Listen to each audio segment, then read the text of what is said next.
It starts quietly. You tell yourself you're just tired. Maybe a bad week. But then weeks turn into months. Your mornings feel heavier. Your evenings more hollow. The work you once loved now feels like pushing a boulder uphill, with no summit in sight. That, my friend, is burnout. And it's not just exhaustion. It's a full psychological collapse disguised as being busy. Today, we're going to break it apart, piece by piece, so you can see it before it swallows you. Burnout isn't just being tired. Psychologists define it as a state of emotional, mental, and often physical exhaustion caused by prolonged stress. It's like your brain's emergency brake, pulling you to a stop when you've been running on empty for too long. It's not solved by just taking a weekend off. Because burnout isn't about rest. It's about depletion. Your mental and emotional fuel tank is bone dry.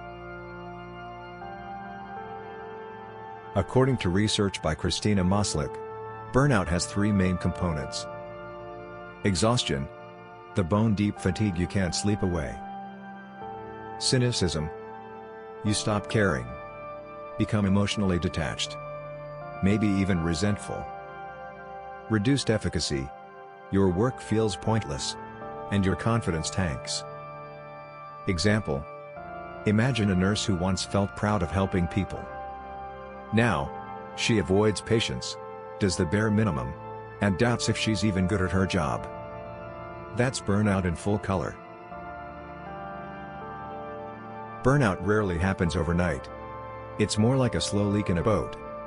At first, you don't notice. You tell yourself, it's just a busy season.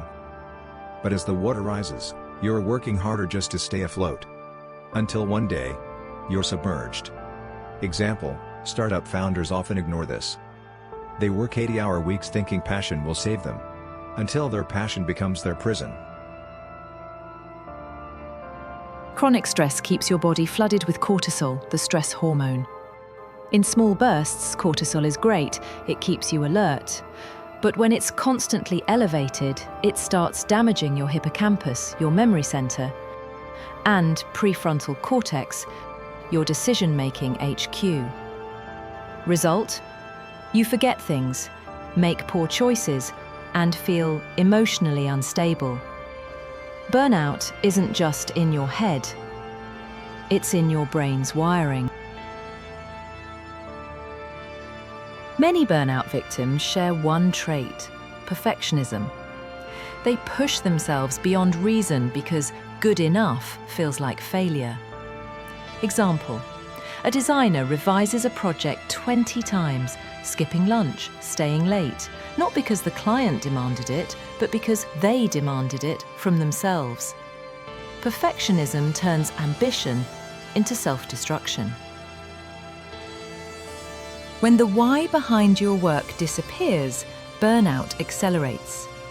Humans need a sense of purpose. Without it, even easy tasks feel heavy. Psychologists call this value misalignment, when your daily actions no longer match your core values.